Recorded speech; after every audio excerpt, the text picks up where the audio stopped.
Smetada döşəmədə beton qatının, hamarlayıcı qatının və yaxud styaşka qatının vurulması. Çox smetalarda yazılır beton vurulacaq və yaxud bir çoxunda da heç onu da yazmırlar. Amma doğru smetada bunlar qeyd olunmalıdır. Beton bir qat olacaq yoxsa iki qat olacaq. Bəzən elə mənzillər olur ki, biz orada gedirik, qarşılaşırıq. Bir qatla da işi görmək olur, ikinci qata heç ehtiyac yoxdur. Amma ənənəvi olaraq demək olar ki, təmirlərdə iki qat betondan istifadə olunur. İki qatda da ki, belə deyək, burada qalınlıqlar da göstərilməlidir. Çünki mənzil var ki, ənənəvi olaraq indi 10, 11, 12, 13 sm qalınlıqlarında beton styaşka gedir, amma elə mənzillər olur ki, burada daha çox qalınlıq gedir. O qalınlığa görə usta pulu da dəyişir. Demək olar ki, hər qalınlığa görə 1 manatdan hesablanır. Ona görə bu qalınlıq vacibdir ki, qeyd olunsun və beton styaşkası iki yerə bölünsün.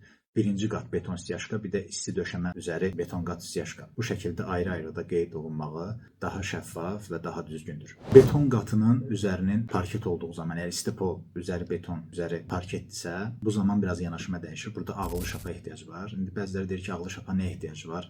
Betonu elə ideal ver ki, orada ağlı şapa ehtiyac olmasın. Əgər sulu betondan söhbət gedirsə, sulu betonda bu quruduğu zaman illaki su çəkildikcə 1-2 milli əyilmələr olur.